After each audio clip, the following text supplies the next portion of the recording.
The NFL is full of electrifying moments, last-second miraculous plays, catches that make you question if physics even applies to certain people, and big boys doing things big boys probably shouldn't be doing. But for as many amazing moments that there's been in the NFL's history, there's been equally as many not so good ones. Fitzpatrick over the middle. There is Marshall, wide open, drops the ball.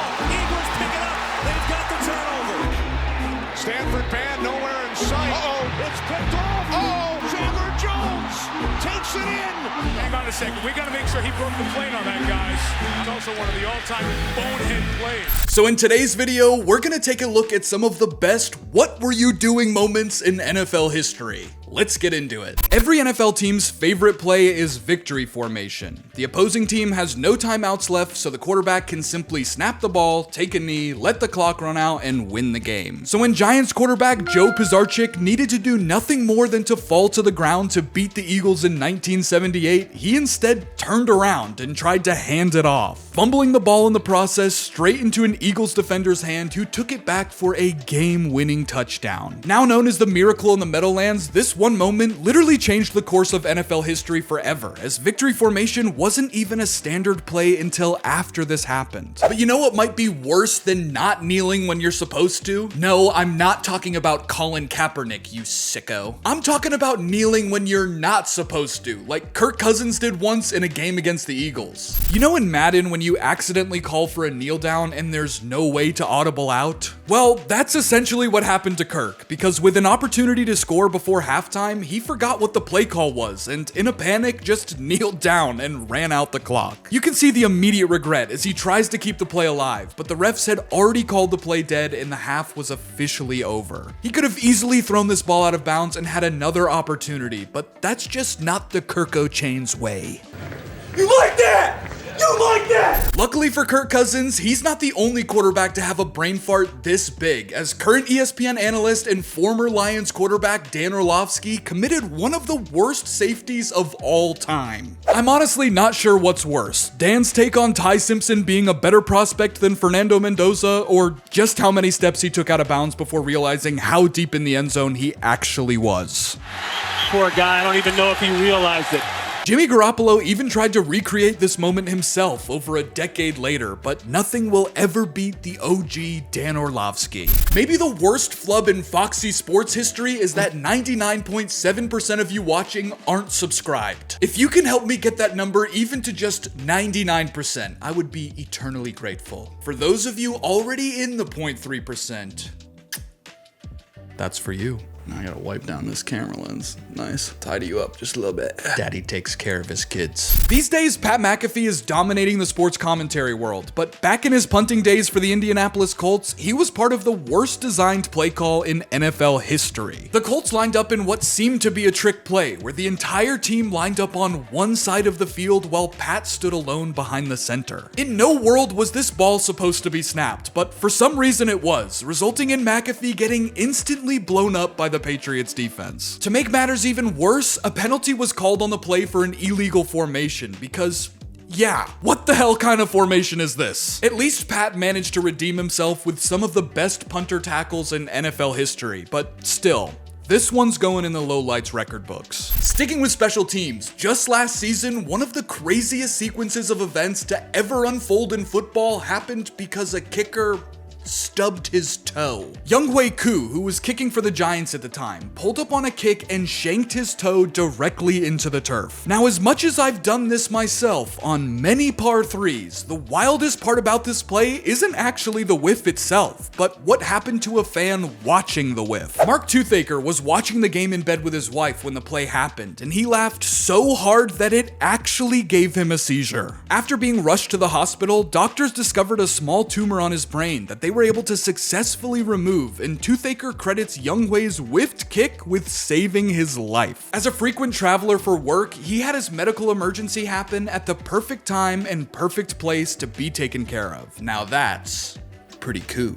Not so cool is how the Tennessee Titans opened up their season in 2013. On the opening kick return in week 1 of the regular season, Titans return man Darius Raynaud fielded the ball in the end zone and took a knee. The problem is the refs ruled that he actually caught the ball outside of the end zone, so when he brought it back in and kneeled, it went from a touchback to a safety, giving the Steelers 2 points in the first second of the game. This still stands as the fastest score in NFL history, and I'm pretty sure it's gonna stay that way forever because you can't really score any faster than the first second. Now, the fastest big boy return in NFL history has to belong to Patriots offensive lineman Dan Connolly. While he spent most of his career protecting Tom Brady, he was also a blocker on kick returns, and when Packers kicker Mason Crosby sent a squib kick his way, he made the most of his opportunity. Despite weighing over 300 pounds, Connolly managed to run 71 yards and nearly scored had he not been tripped up at the 5-yard line. His run back still remains the longest return for any offensive lineman ever. And if you think that's the last special teams moment on this list,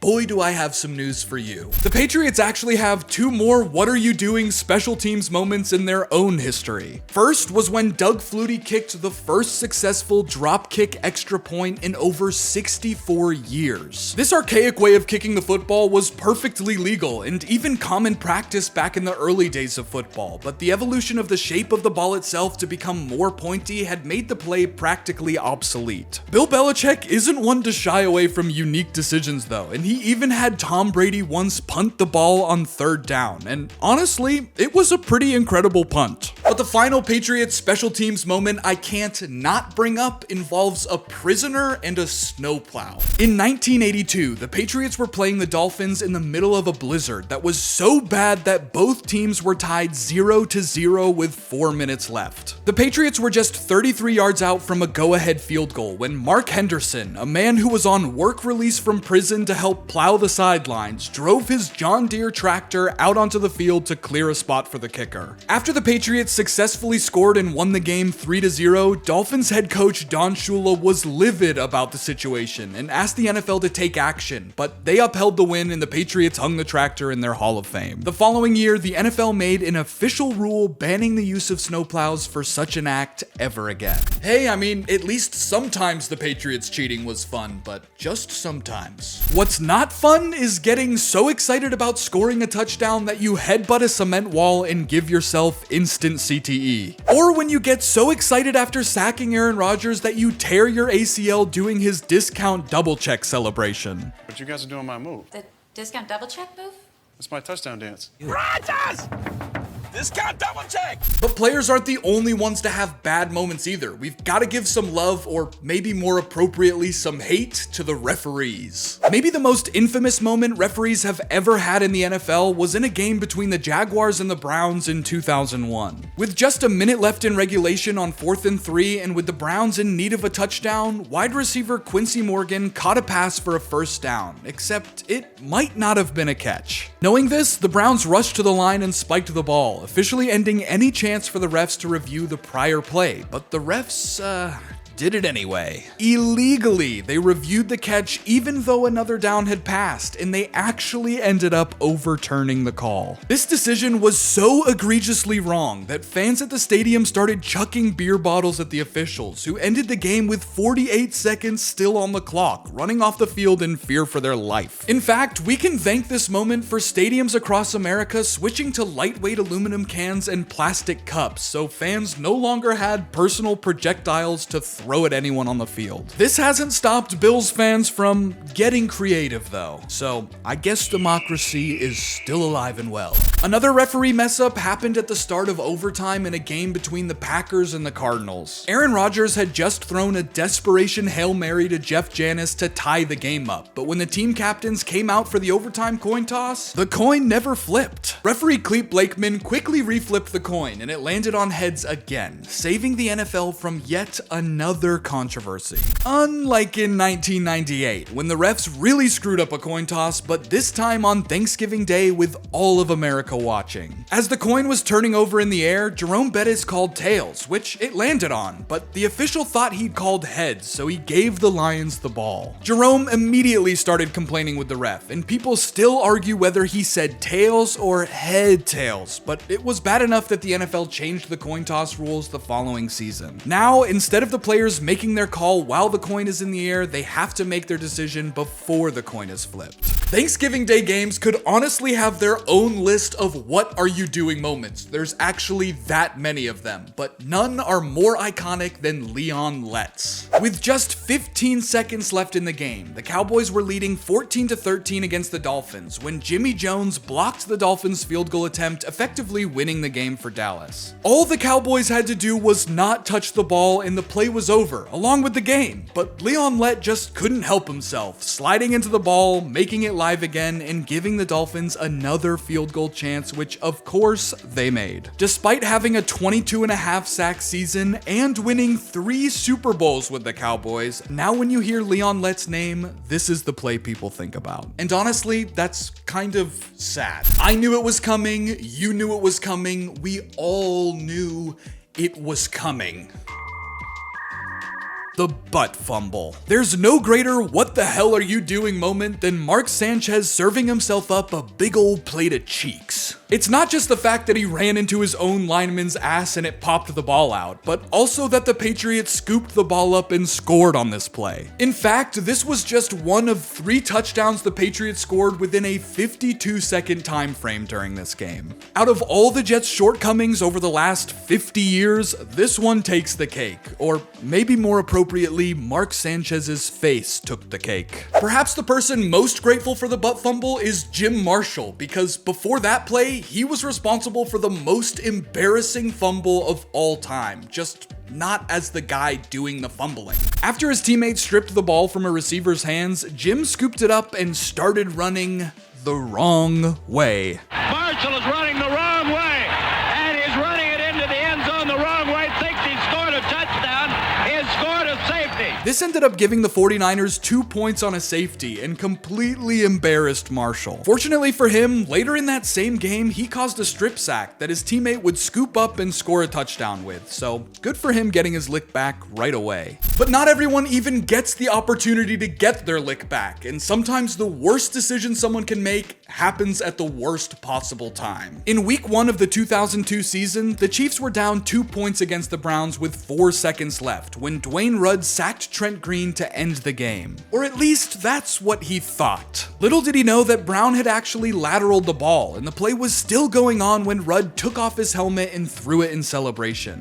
Which is not legal. The refs tossed a flag, adding 15 extra yards to the end of that play's run, as well as giving the Chiefs 1 more down, meaning they could kick an easy chip-in field goal and win, which, of course, they did. Talk about catching a bad break. To close out this list, we don't have to go that far back in time, as just last season, Jalen Hurts blessed us with something the NFL has never seen before. In a Week 14 game against the Chargers, Jalen Hurts became the only player in NFL history to both throw an interception and fumble on the same play. It's honestly more impressive than it is anything else. And since the NFL has to officially document every play-by-play, this one read like this. Shotgun Jay Hurts pass short middle intended for A. Brown, intercepted by D. Hand at LAC 17, D. Hand LAC 24 for 7 yards, W. Shipley fumbles, W. Shipley recovered by Phil J. Hurts at LAC 32, J. Hurts to LAC 33 for -1 yards, J. Caldwell fumbles, J. Caldwell touched at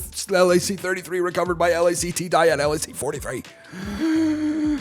I'm not sure how many negative fantasy football points that is, but it's gotta be a lot. And I'm sure one of you out there probably lost a game because of it. If you made it all the way to the end of this video, good on you. And if you want to see more content just like this, I post every single week and have videos like this about the top 10 dad bod gods in sports history. We're on the road to 10,000 subscribers, so if you want to get your early tickets, get them now while they last. Who knows? I might even be giving out some free smooches. Until next week, goodbye.